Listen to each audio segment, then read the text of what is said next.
Meus amigos, os 10 fatores condicionantes do desenvolvimento econômico e social dos países na era contemporânea é o tema da nossa apresentação a partir deste momento.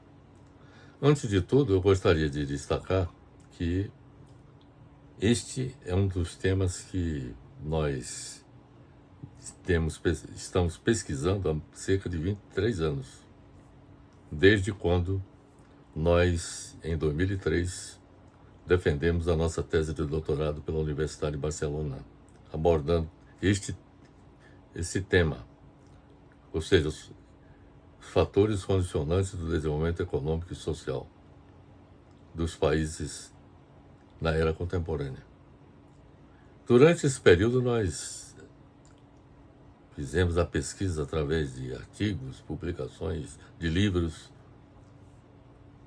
e de tal maneira que hoje eu tenho uma clara compreensão de que são 10 os fatores condicionantes ou determinantes do desenvolvimento econômico e social dos países na era contemporânea, ou seja, na era que nós estamos vivendo, ou seja, século XXI.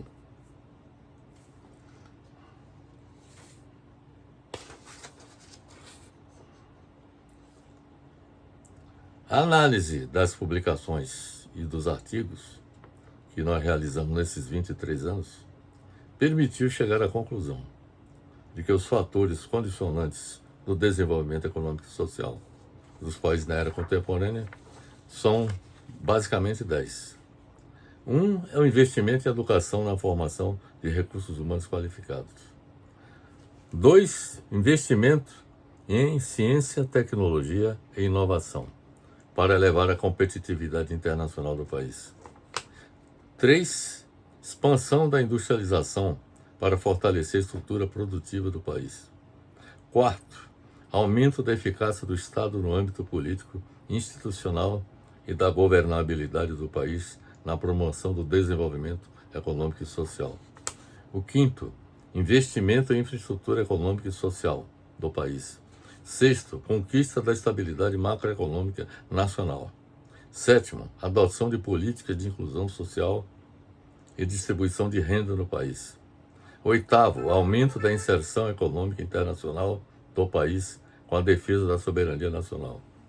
O 9º, elevação dos níveis de sustentabilidade ambiental do país. E, coroando todo esse processo, o 10º é a elaboração de um plano nacional de desenvolvimento econômico e social sustentável. Então, nós temos aqui uma figura que retrata exatamente esses 10 fatores condicionantes, os 10 fatores condicionantes do desenvolvimento econômico e social na era contemporânea. Nessa figura, nós temos exatamente os 10 fatores que traduziriam os condicionantes desse desenvolvimento dos países na era contemporânea. Essa conclusão nós chegamos a partir, como já disse, a partir de pesquisas aprofundadas, seja analisando artigos, analisando livros que tratam exatamente desse tema. De modo que para chegarmos a essa conclusão, nós analisamos a história econômica de vários países do mundo. Estados Unidos, Inglaterra, França, Alemanha, a ex-União Soviética, os países socialistas, China, inclusive a China moderna, o Japão. Nós analisamos o desenvolvimento da Austrália, da Nova Zelândia. Nós analisamos os países que, digamos assim, se ergueram como grandes economias que se colocam como referenciais para a promoção do desenvolvimento econômico e social. Então, a análise de cada um desses países, da história econômica de cada um desses países, sobretudo na era contemporânea, permitiu chegar à conclusão de que são 10 os fatores condicionantes do desenvolvimento. Então nós vamos agora apresentar cada um desses fatores condicionantes do desenvolvimento econômico e social de forma detalhada. Começando pelo primeiro fator, condicionantes do desenvolvimento econômico e social dos países na era contemporânea, que é o investimento em educação na formação dos recursos humanos qualificados. De início, é importante destacar que a educação é um dos principais fatores de desenvolvimento econômico e social na era contemporânea. Países com elevado investimento em educação básica, técnica, educação técnica e educação superior são os que apresentam na atualidade maior produtividade, inovação e capacidade de adaptação tecnológica. Para um país alcançar esse status, a nossa pesquisa permitiu chegar à conclusão de que será necessário a universalização da educação básica de qualidades. Segundo, a formação técnica e científica dos recursos humanos. Terceiro, a expansão do ensino superior. Quarto, a capacitação contínua da força de trabalho. E quinto, o desenvolvimento de competências digitais, na área, por exemplo, da tecnologia da informação. Exemplos, como da Coreia do Sul, da Finlândia e da China, demonstram forte relação entre investimento educacional e crescimento econômico acelerado. Mas é importante destacar, meus amigos, que qual é o indicador de sucesso no campo da educação? Existe uma medição, e essa medição mais precisa do sucesso dos países na área da educação, visando a formação de recursos humanos qualificados, com o investimento realizado em educação básica, técnica e superior, é o valor absoluto investido por aluno. Ou seja, cada país, considerando durante o ano todo os gastos com a educação, os investimentos com a educação, e dividir pelo total de alunos, nós teremos então um indicador importante, que é o investimento em dólar, por exemplo, por estudantes. E a nossa pesquisa permitiu concluir o seguinte, que enquanto a média do investimento em educação, da educação básica ao ensino superior, de países mais desenvolvidos, gira em torno de 15 mil dólares por ano por aluno, observe bem, 15 mil dólares em média, dólares por ano por aluno. Nações como, por exemplo, Luxemburgo, Suíça e Noruega chegam a investir 26 mil a mais de 31 mil dólares por estudante. Enquanto esses países investem maciçamente em educação, o Brasil, por exemplo, investe ridículos 3 mil dólares por estudante em nosso país.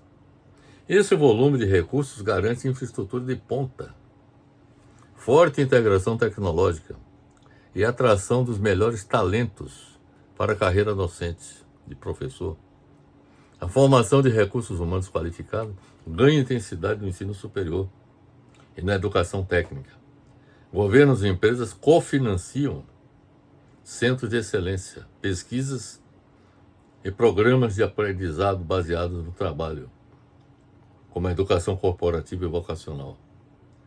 No ensino superior, o modelo combina frequentemente fundos públicos com taxas de matrícula e sistemas robustos de bolsas e empréstimos estudantis, o que garante acesso universal sem onerar excessivamente o Estado Nacional.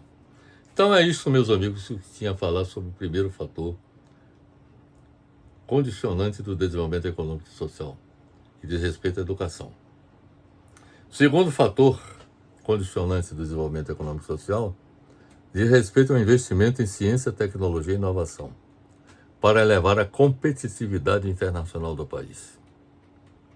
Veja bem, na economia contemporânea, a competitividade internacional de um país depende crescentemente da capacidade tecnológica construída. Veja bem, depende da capacidade tecnológica construída. Os países mais desenvolvidos investem pesadamente em pesquisa e desenvolvimento,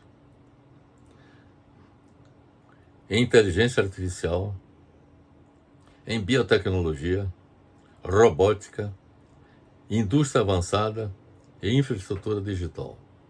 Então, os países mais desenvolvidos investem maciçamente nessas áreas.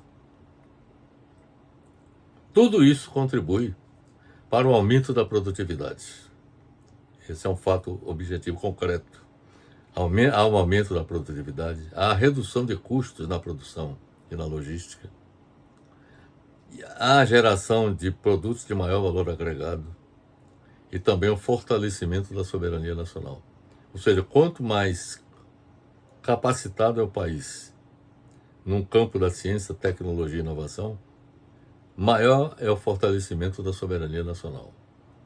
A experiência dos Estados Unidos, China, Alemanha e Japão mostra que a liderança tecnológica é decisiva para a hegemonia econômica que alcançaram. Eles não alcançaram essa hegemonia, esse estágio elevado de desenvolvimento, por acaso. Isso tem muito a ver com investimento em ciência, tecnologia e inovação. O investimento estratégico em ciência, tecnologia e inovação é o principal motor para transformar vantagens comparativas, como recursos naturais ou mão de obra, em vantagens competitivas reais. Ele altera a posição de um país no mercado global, permitindo a transição da exportação de commodities para de produtos de alto valor agregado. Terceiro fator condicionante do desenvolvimento econômico e social diz respeito à expansão da industrialização para fortalecer a estrutura produtiva do país. É importante destacar, meus amigos, que a indústria continua sendo elemento central do desenvolvimento econômico de um país, porque gera empregos qualificados, impulsiona a inovação, aumenta a exportação de produtos de alto valor agregado e estimula o desenvolvimento de cadeias produtivas. Países excessivamente dependentes da exportação de commodities, como o Brasil, por exemplo, tendem a apresentar o quê? Vulnerabilidade externa, baixa complexidade econômica, instabilidade cambial e crescimento econômico limitado. Não é por acaso que o Brasil tem apresentado desde a década de 90, taxa de crescimento 2, 3% ao ano. Ridículos 2 e 3% ao ano. E, além disso, o Brasil enfrenta um processo de desindustrialização. Na década de 1980, a participação da indústria na formação do PIB chegava a 60%. Hoje está em 24%. Isso significa dizer que de 1990, quando foi introduzido o modelo neoliberal no país, houve um declínio da indústria brasileira. Isso significa que o Brasil regrediu. Hoje é um país que exporta commodities, produtos agrícolas, minerais, matérias-primas, né, de modo geral, diferentemente dos países avançados que exportam produtos de alto valor agregado, com muita tecnologia embutida dos produtos. Um processo de industrialização bem-sucedida exige a adoção de política industrial e de comércio exterior. Segundo, o financiamento industrial de longo prazo. Então é preciso que haja recursos financeiros para financiar a expansão da indústria no longo prazo. Terceiro, a proteção estratégica da indústria nacional. Isso, por exemplo, deixou de existir desde 1990 para cá. E isso explica por que o Brasil sofreu um processo de desindustrialização. E outro é que que haja integração efetiva entre universidades e empresas, que é um dos gargalos também do Brasil. Quer dizer, a relação entre universidades e empresas no Brasil é pífia. E a explicação para isso reside no fato de que metade da economia brasileira é composta por empresas estrangeiras, multinacionais, que se utilizam do aparato científico e tecnológico de seus países sede, onde a universidade e as empresas estão articuladas entre si. Então, a empresa estrangeira no Brasil não tem interesse em estabelecer relações com universidades. Por outro lado, a empresa brasileira, ela prefere comprar pacotes tecnológicos prontos, ao invés de desenvolver a tecnologia em nosso país. E aí a pergunta que eu faço: o que definirá as indústrias mais competitivas do futuro? E é isso que, por exemplo, países que pretendem alcançar elevado nível de desenvolvimento têm que perseguir, que é indústrias competitivas no futuro. A resposta não será apenas baseada em eficiência de custos e nível de qualidade. Muita gente imagina que basta reduzir custos e elevar o nível de qualidade. Há muito mais do que isso. Na verdade, ambos os aspectos são requisitos básicos.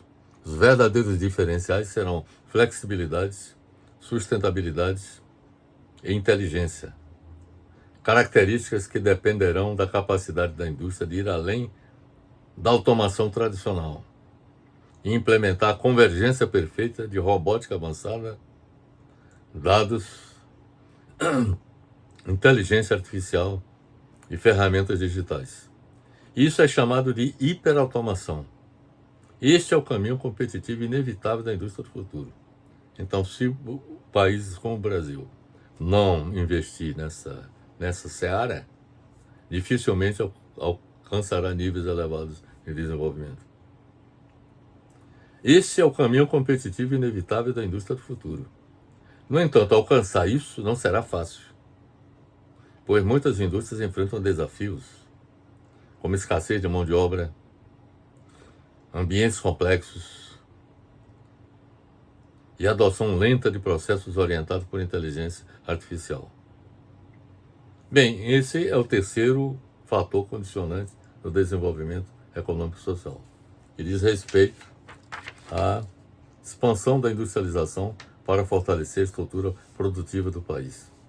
Agora vamos falar do quarto fator condicionante do desenvolvimento econômico e social. É o aumento da eficácia do Estado no âmbito político e institucional e da governabilidade do país. Para aumentar a eficácia do Estado no âmbito político e institucional e da governabilidade do país, é preciso que exista, primeiro, a eficiência do Estado. O Estado tem que ser eficiente. Segundo,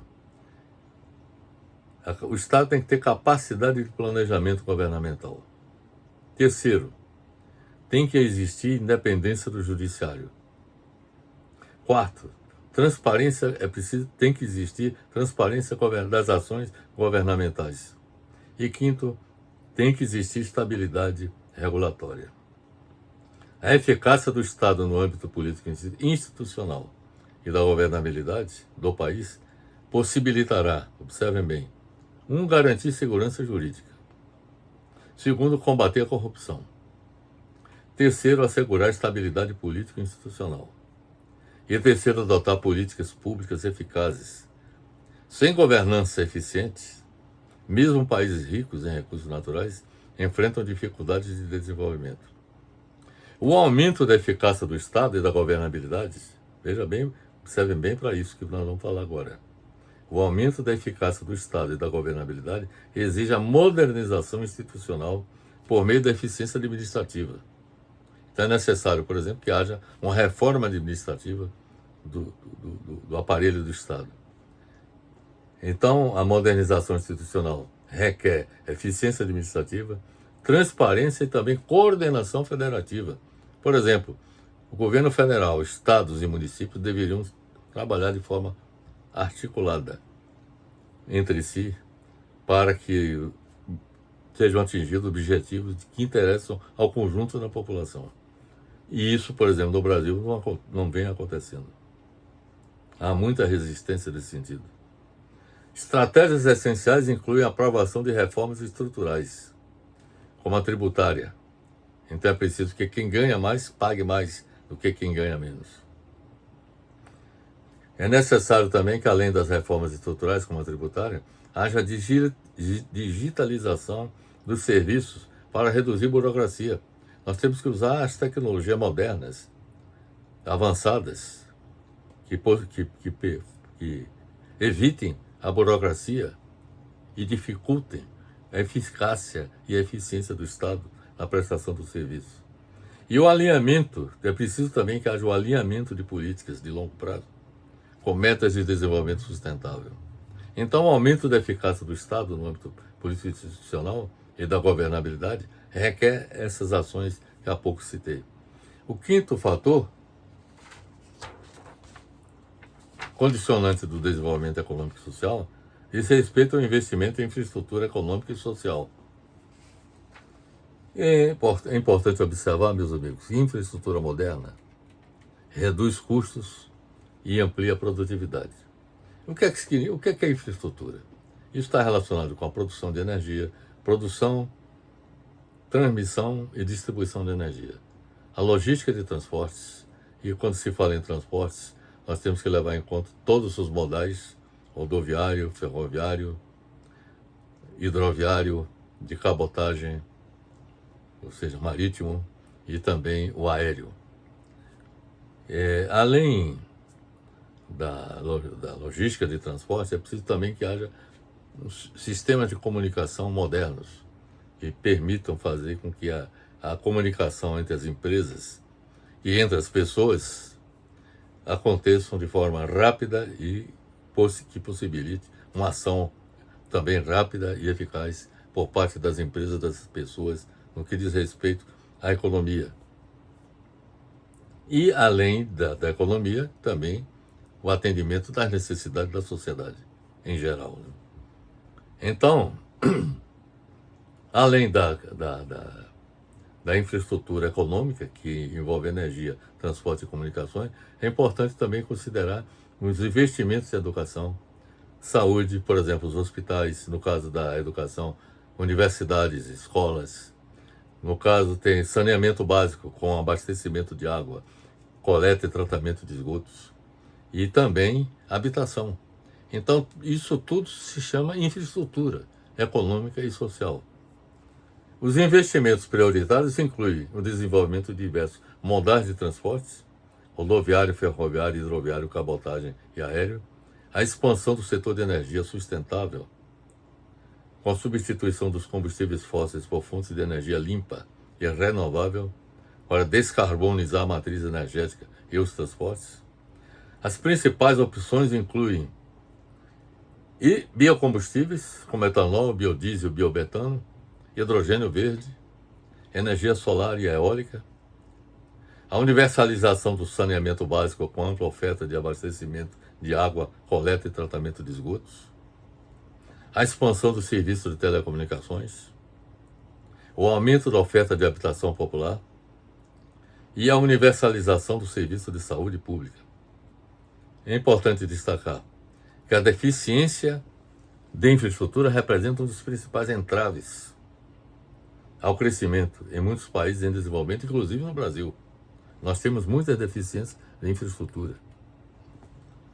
O investimento em infraestrutura econômica, transportes, energias e comunicações e telecomunicações, e social, saúde, educação, saneamento básico e habitação,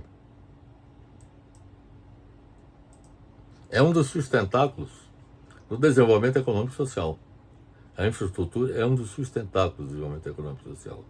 Ele reduz os custos de produção, atrai investimentos privados e eleva o índice de desenvolvimento humano, gerando um ciclo sustentável de crescimento, emprego e redução de desigualdades. A infraestrutura econômica é o alicerce, meus amigos, observem bem, alicerce da atividade produtiva, porque é focada na logística de transportes, no sistema de energia e na conectividade no campo das comunicações, é responsável, também importante, por integrar o território nacional e reduzir os custos de produção e de seu escoamento. Por sua vez, a infraestrutura social é o sustentáculo do desenvolvimento humano, porque está voltado ao bem-estar da população. Não tem sentido promover desenvolvimento econômico sem buscar o bem-estar da população. É por isso que tem que haver chamado desenvolvimento social. Então, a infraestrutura social é sustentável para o desenvolvimento humano, porque está voltado ao bem-estar da população e à capacidade produtiva no longo prazo. Contribui para o desenvolvimento da capacidade produtiva a longo prazo. Ela atua diretamente na redução da pobreza, observe bem para isso, e das desigualdades sociais e regionais. Ela atua diretamente na redução da pobreza e das desigualdades sociais e regionais, repito. Sistemas de educação e saúde bem dimensionados resultam, respectivamente, na implantação de unidades de ensino básico e superior, escolas técnicas, e na implantação de creches, unidades básicas de saúde e hospitais. A construção e modernização de unidades de ensino e hospitais contribuem para formar uma população mais saudável, qualificada e produtiva, pronta para absorver empregos de maior valor agregado. Sistemas de saneamento básico, bem dimensionados, possibilitam o fornecimento de água tratada, a coleta e tratamento de esgotos e a queda na incidência de doenças e melhoria da saúde da população. E os programas de habitação bem dimensionados possibilitam moradia digna para a população, sobretudo a mais carente. Sistemas de saneamento básico reduzem drasticamente os gastos públicos com a saúde pública. Quanto mais se investe em saneamento básico, menor é o investimento em saúde pública, para evitar doenças de veiculação hídrica. E os programas de habitação garantem dignidade e segurança às famílias. Então é isso que eu tinha a dizer, meus amigos, sobre o quinto fator condicionante do desenvolvimento econômico e social, que diz respeito ao investimento em infraestrutura econômica e social. O sexto fator condicionante do desenvolvimento econômico e social diz respeito à conquista da estabilidade macroeconômica nacional. É importante destacar, de início, que o desenvolvimento econômico e social de um país será sustentável se apresentar, primeiro, inflação controlada. Segundo, equilíbrio fiscal nas contas públicas. Por exemplo, o governo tem que gastar menos do que arrecada. Tem que existir estabilidade cambial, ou seja, a relação entre o dólar e o real, por exemplo, deverá ser estável. Quarto, o sistema financeiro sólido. É preciso que tenhamos sistemas financeiros sólidos no país. E quinto, elevar a capacidade de investimento público. Quer dizer, por exemplo, o Brasil tem um problema muito sério hoje em dia, que está relacionado com a baixa capacidade de investimento público. Simplesmente porque metade do orçamento da União é destinado ao pagamento do serviço dos juros e da amortização da dívida pública. Então, com isso, sobra 50% apenas dos recursos, que são destinados à educação, saúde, infraestrutura, etc, etc. E isso tem sido insuficiente. Então, no caso do Brasil, para resolver o problema, tem que elevar a capacidade de investimento público. Tem que buscar soluções que permitam fazer com que haja elevação da capacidade de investimento público. Crises econômicas recorrentes, meus amigos, desorganizam investimentos e aumentam as desigualdades sociais. Isso está demonstrado. A história do Brasil é plena de exemplos dessa natureza. Por outro lado, a austeridade excessiva, que é defendido pelos defensores do neoliberalismo. Eles defendem a austeridade. Só que a austeridade excessiva compromete o crescimento, compromete a inovação e a inclusão social. O economista John Maynard Keynes revolucionou a macroeconomia ao demonstrar que o mercado, por si só, não garante o pleno emprego nem a estabilidade. Esse é um dado fundamental que nós todos não deveríamos esquecer. Esse ensinamento do grande economista John Maynard Keynes. A estabilidade macroeconômica e a promoção do desenvolvimento econômico e social depende da ação ativa do Estado. Essa é a tese de Keynes.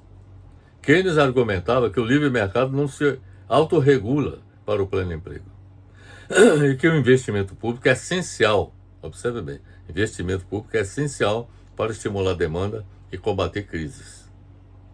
A estabilidade macroeconômica nacional, para Keynes, é um pré-requisito para o desenvolvimento social. Não há desenvolvimento social sem que haja estabilidade macroeconômica. Uma vez que a estabilidade macroeconômica permite reduzir as incertezas e induz o investimento produtivo, que é o principal motor de geração de empregos e da distribuição de renda.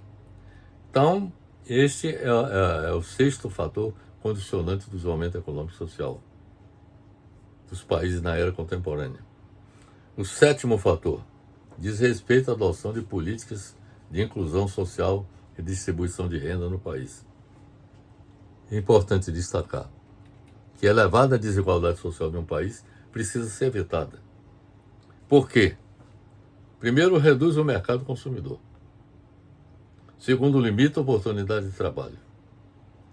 Terceiro, aumenta a violência no âmbito social.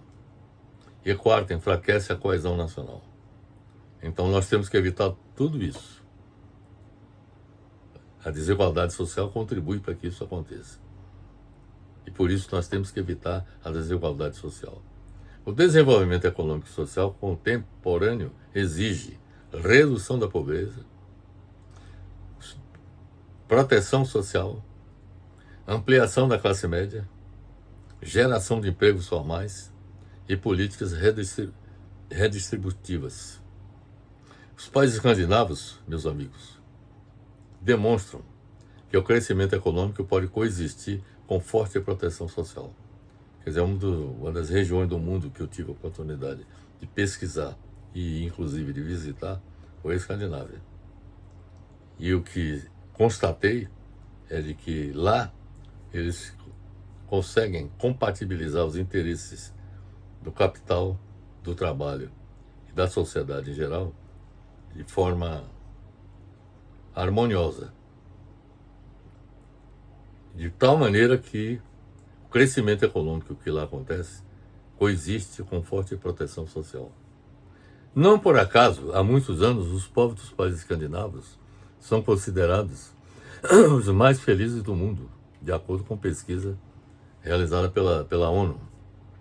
A adoção de políticas de inclusão social e distribuição de renda é fundamental para reduzir desigualdades e promover o crescimento econômico sustentável. Elas combatem a pobreza extrema, elevam o poder de compra das famílias e aumentam o consumo interno, o que estimula os setores produtivos e movimenta a economia nacional.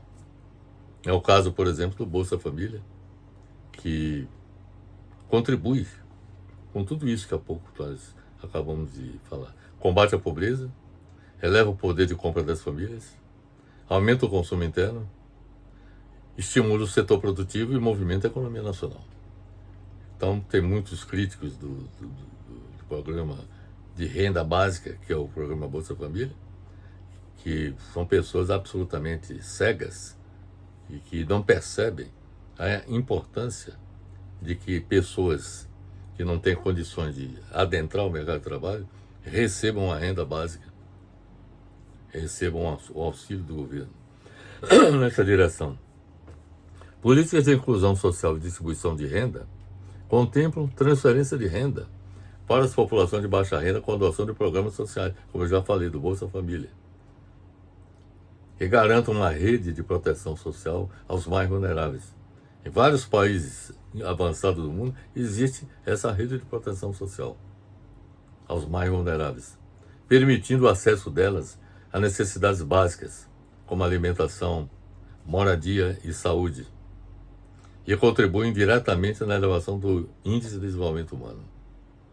Então, política de inclusão social contempla transferência de renda para as populações de baixa renda. Esse é o primeiro. Segundo, educação e qualificação dos recursos humanos, com a realização de investimentos na base educacional e profissionalizantes para capacitar a população para o mercado de trabalho. É importante investir na capacitação da população para o mercado de trabalho e se transformar em um motor crucial para aumentar a produtividade e a competitividade do país a longo prazo. Terceiro, essa política de inclusão social contempla a geração de emprego e renda, com a adoção de políticas ativas que fomentam o microcrédito. É importante que isso os países avançados fazem isso de forma generalizada. Eles fomentam o microcrédito, o empreendedorismo e a infraestrutura, criando oportunidades de trabalho, a possibilidade de integrar os cidadãos marginalizados à economia formal. E quarto, a política de inclusão social e distribuição de renda permite o acesso da população a serviços públicos, com a universalização do acesso da população à saúde, saneamento básico e moradia digna, para reduzir os custos sociais e melhorar a qualidade de vida da população, que são fatores que atraem investimentos e fomentam um ambiente de negócio mais próspero. Então é isso que eu tinha a dizer, meus amigos, sobre o sétimo fator condicionante de desenvolvimento, que é a adoção de política de inclusão social e distribuição de renda no país. O oitavo fator diz respeito ao aumento da inserção econômica internacional do país com a defesa da soberania nacional. É importante destacar, meus amigos, que a globalização econômica e financeira contemporânea ampliou a interdependência econômica mundial. Nessas condições, cada país precisa desenvolver sua capacidade. Veja bem, precisa desenvolver sua capacidade, cada país tem que desenvolver sua capacidade para competir internacionalmente. Segundo, exportar produtos sofisticados de maior valor agregado. Terceiro, dominar tecnologias estratégicas. E quarto, reduzir a dependência econômica, financeira e tecnológica externa. Se vocês analisarem isso tudo que acabei de citar, dá para perceber que o Brasil está muito distante disso.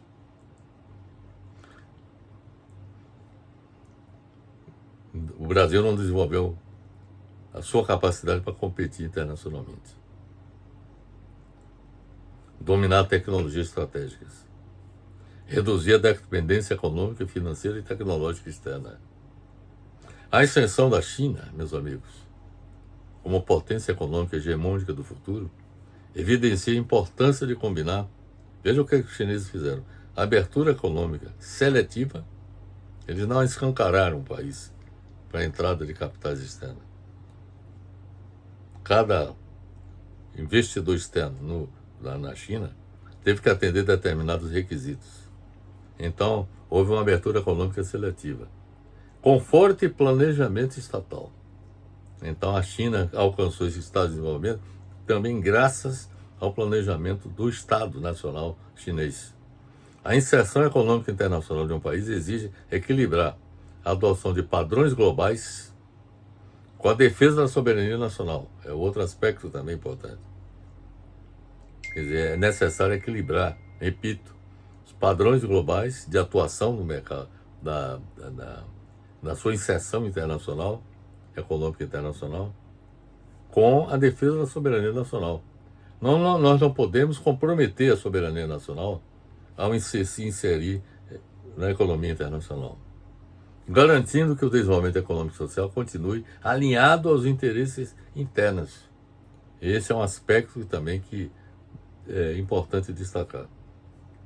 Na inserção econômica internacional, cada país precisa, primeiro, exigir segurança jurídica internacional, ao aderir às práticas e normas internacionais para assegurar a atração de investidores globais, a fim de reduzir riscos e facilitar o acesso às cadeias globais de valor, bem como realizar reforma do sistema tributário e de propriedade intelectual e regulatória para facilitar a participação do país nas cadeias globais de valor. Então, esse é o primeiro aspecto, exigir segurança jurídica internacional. Quer dizer, os países avançados, eles trabalham bastante e exigem segurança jurídica internacional para que eles possam atuar na economia mundial. Segundo, na inserção econômica internacional, cada país precisa exercer protagonismo ativo, ao invés de apenas seguir regras internacionais de forma passiva, e atue ativamente na formulação de políticas internacionais, não atuando, portanto, apenas como seguidor de regras, muitas vezes ditadas por economias desenvolvidas, que pode limitar o espaço do Estado Nacional para implementar políticas industriais e sociais autônomas, mas, sobretudo, como um ator que influencia a definição de padrões internacionais e de tributação, comércio e economia digital em um mundo multipolar. O terceiro, defender a soberania nacional e o desenvolvimento social do país, adaptando a legislação nacional com as melhores práticas internacionais, sem abrir mão da autonomia do Estado Nacional para conduzir políticas públicas de desenvolvimento econômico, erradicação da pobreza, redução das desigualdades sociais. E, finalmente, defender a governança socioambiental, com o alinhamento do país às questões relacionadas com a proteção ambiental, que se constitui um vetor de soberania, pois protege os ativos naturais do país, enquanto estimula a transição para uma economia verde. E, finalmente, promover o desenvolvimento sustentável do país com foco em um desenvolvimento econômico que reduza desigualdades sociais e proteja o meio ambiente. Então, nós falamos do oitavo fator condicionante do desenvolvimento, que é o aumento da inserção econômica internacional do país com a defesa da soberania nacional. É necessário que essa inserção se faça o país, como os países avançados, por exemplo, os países mais desenvolvidos, eles participam da inserção na economia mundial, mas de forma a assegurar os interesses nacionais de seus países. E é isso, por exemplo, que o Brasil também tem que adotar como política. O nono e penúltimo fator condicionante do desenvolvimento econômico e social diz respeito à elevação dos níveis de sustentabilidade ambiental do país. Na era contemporânea, o desenvolvimento econômico precisa ser ambientalmente sustentável para lidar com as mudanças climáticas extremas, a escassez hídrica, a transição energética com a substituição de combustíveis fósseis por energia limpa e renovável, a preservação da biodiversidade ambiental e a descarbonização industrial e dos meios de transporte. A adoção da chamada economia verde tornou-se componente estratégico da competitividade internacional. E o Brasil, por exemplo, reúne excelentes condições para, digamos assim, desenvolver a economia verde no país. A busca de uma economia de baixo carbono, ou seja, economia verde, apresentam-se como grandes oportunidades de mercado para cada país. A elevação da sustentabilidade ambiental atua como eixo central para o modelo de desenvolvimento, que integra a preservação ecológica ao crescimento econômico e a justiça social. Carlos Vila de Angelis, WhatsApp áudio.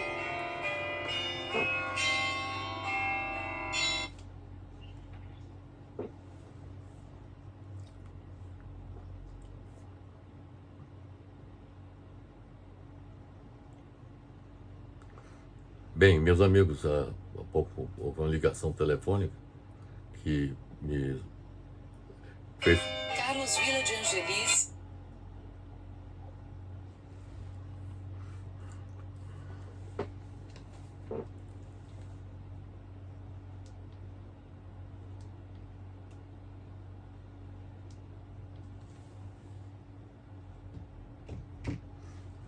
Bem,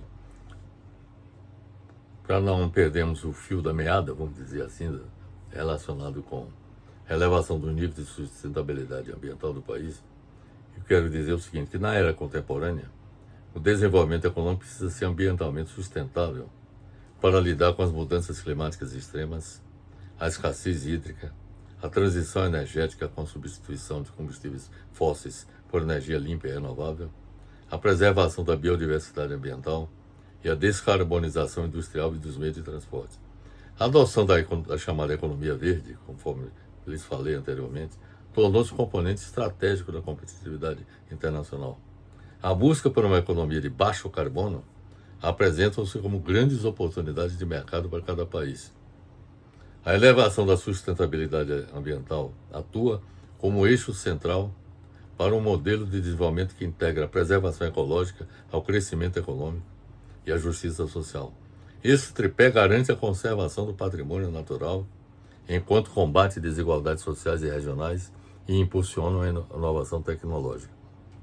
Políticas de sustentabilidade ambiental devem ser intrinsecamente ligadas à melhoria da qualidade de vida e à geração de trabalho que exigem adaptação do país às mudanças climáticas, para proteger as populações vulneráveis e residentes em áreas de risco afetadas por eventos climáticos extremos, com a realização de investimentos em infraestrutura resiliente e prevenção de desastres, para proteger vidas e reduzir custos sociais e econômicos a longo prazo.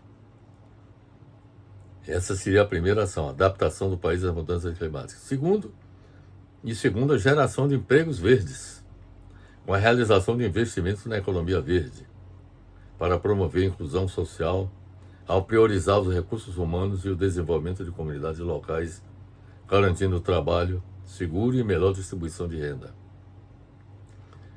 A Agenda 2030 da ONU estabeleceu os Objetivos de Desenvolvimento Sustentável, que prevê a integração de áreas como saúde, moradia, renda e clima.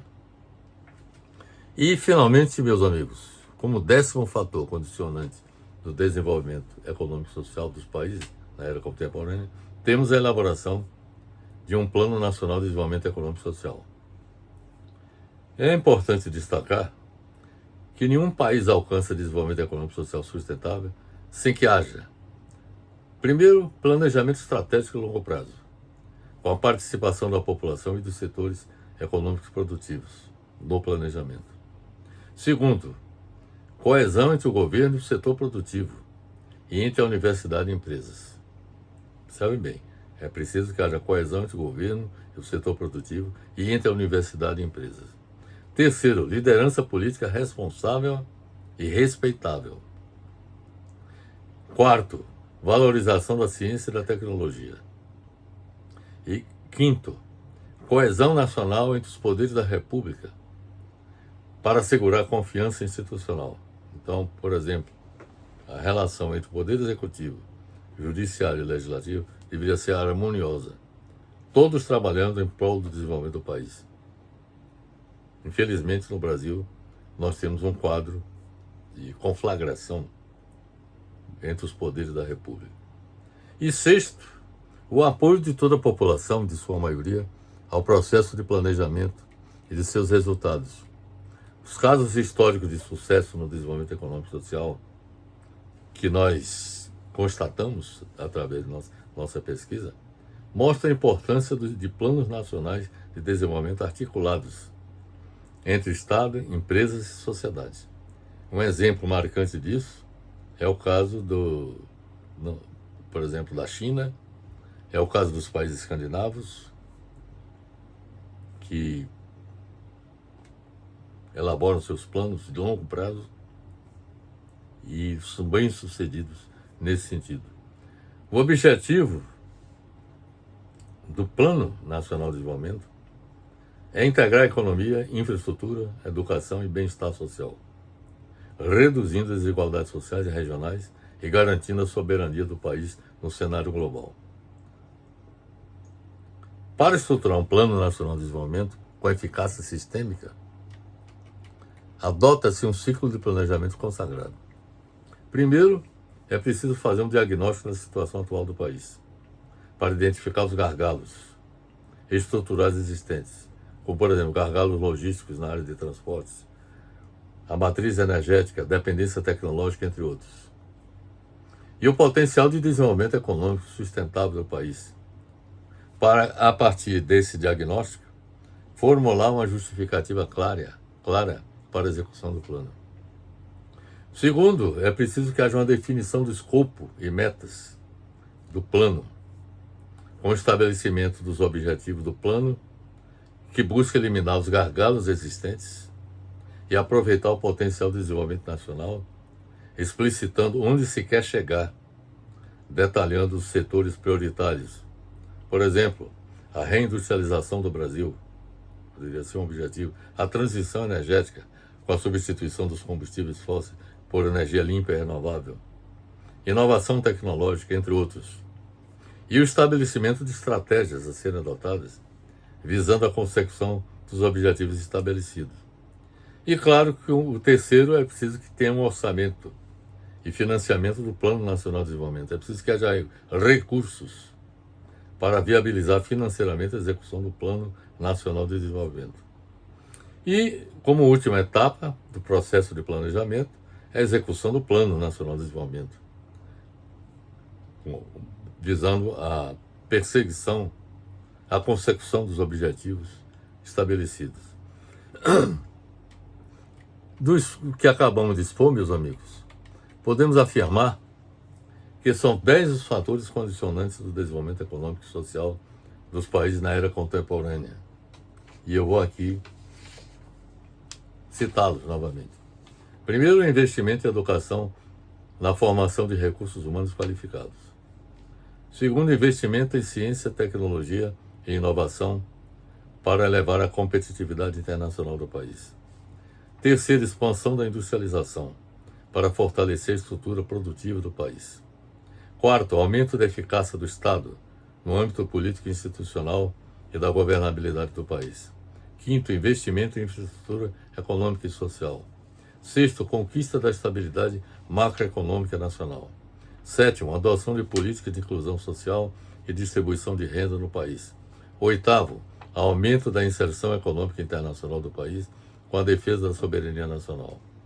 Nono, a elevação dos níveis de sustentabilidade ambiental do país. E, finalmente, o décimo, a elaboração de um Plano Nacional de Desenvolvimento Econômico e Social. Então, são essas, meus amigos, as considerações que eu teria a fazer. Mas, antes de finalizar, eu gostaria de destacar que países como o Brasil deveriam levar em conta esses 10 fatores de desenvolvimento que acabamos de descrever. Esses 10 fatores condicionantes de desenvolvimento econômico e social dos países só poderão ser implementados pelas forças progressistas de cada nação. No caso do Brasil, nós estamos aí diante das próximas eleições presidenciais e eleições gerais, vamos dizer assim, para governador, para o Congresso Nacional, etc. Então, no caso do Brasil, nós só temos um candidato que nós podemos considerar como vinculado às forças progressistas da nação, que é, no caso, o presidente Lula, que teria condições de colocar em prática esses 10 fatores, fazer com que esses 10 fatores aconteçam no Brasil, os fatores condicionantes do desenvolvimento. Então, o Lula é o único que reúne essas condições, porque seus oponentes, os demais oponentes do presidente Lula, de direita e extrema-direita, são representantes das forças políticas mais retrógradas da política brasileira. Por sua postura antinacional, antissocial e inimiga do meio ambiente. Então, seria lamentável que o povo brasileiro elegesse um presidente da República com essas características. Um governante, o país voltar a ser governado, como na época do Bolsonaro, por extremistas de direita. E o resultado do governo Bolsonaro, todos nós conhecemos. Foi o pior governo da história do país. Simplesmente porque ele não tem nenhum compromisso com o progresso do país. Ele defendia políticas retrógradas em todas as áreas. Mas para que o futuro governo Lula possa colocar em prática os 10 fatores de desenvolvimento econômico e social, é preciso que o povo brasileiro eleja também uma maioria de parlamentares de partidos progressistas no Congresso Nacional. Observe que hoje, por exemplo, nós temos um Congresso Nacional que nós poderíamos caracterizar como inimigo do povo. São políticos retrógrados, a maioria de direita e extrema-direita, e em confrontação permanente com as políticas que o presidente Lula busca colocar em prática. Então, se nós queremos que, no caso do Brasil, esses 10 fatores condicionantes do desenvolvimento sejam colocados em prática, que haja um esforço nessa direção, é necessário que eleger o presidente Lula e também eleger um Congresso Nacional progressista, diferente do Congresso atual, que é um dos piores da história da República Brasileira.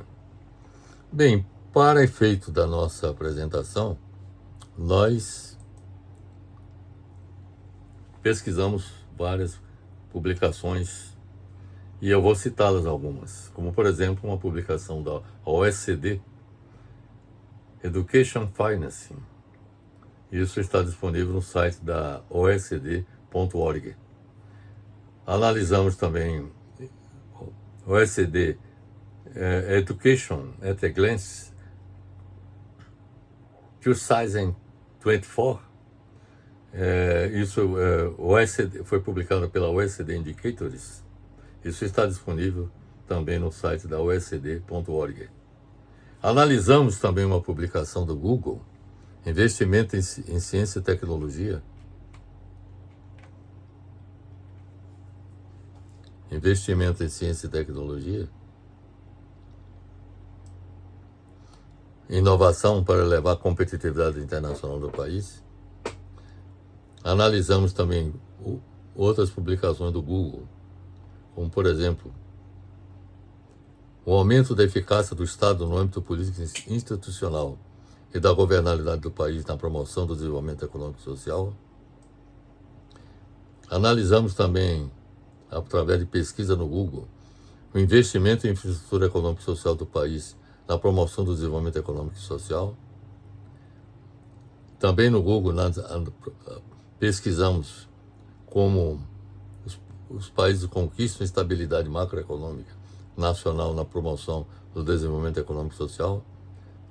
Também a adoção de políticas de inclusão social e distribuição de renda no país na promoção do desenvolvimento econômico e social. Também, através de pesquisa no Google, nós analisamos como se processa o aumento da inserção econômica internacional dos países e a defesa da soberania nacional na promoção do desenvolvimento econômico e social. Analisamos através do Google a elevação de nível de sustentabilidade ambiental do país. Analisamos através do Google como os projetos nacionais de desenvolvimento são elaborados. E além disso, nós tivemos a oportunidade de analisar um artigo da Organização Mundial da Propriedade Intelectual, a OMPI. O título é um artigo: Brasil está na 52ª posição no Índice Global de Inovação da OMPI. Isso está disponível no site www.gov.br. Analisamos um artigo da OECD, Science, Technology and Innovation Outlook 2025. Isso está disponível no site oecd.org. Analisamos também uma publicação da Accenture, o que definirá as fábricas mais competitivas em 2040. Isso está disponível no site www.accenture.com.br. Além disso, nós analisamos também várias outras publicações, como por exemplo o livro de John Maynard Keynes, The General Theory of Employment, Interest and Money. Isso foi publicado em 2017 pela World Editions Limited. Analisamos também uma publicação de Mariana Mazzucato, Entrepreneurial State Debunking Public versus Private Sector Myths. Isso foi publicado pela Penguin Books em 2024. Analisamos também um livro de Chris Freeman e Luke Sweat, The Economics of Industrial Innovation. Isso foi publicado pelo MIT Press em 1997. Analisamos também uma outra publicação, Human Development Report 2025. Isso está disponível no site ndp.org. E analisamos também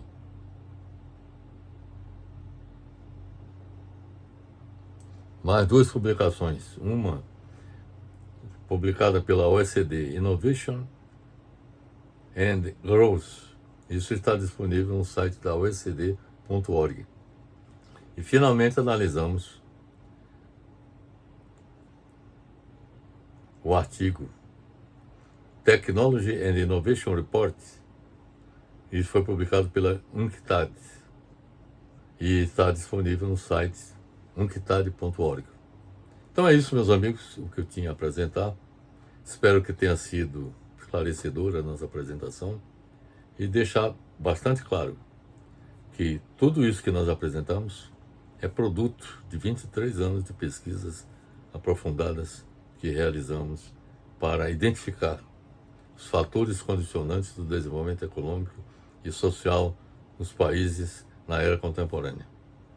A conclusão que chegamos é que são os 10 fatores que nós lhes apresentamos, inclusive através dessa figura que retrata exatamente os 10 fatores condicionantes no desenvolvimento econômico e social. Espero que tenha sido esclarecedora a nossa apresentação e deixo, finalizando, um forte abraço para todos.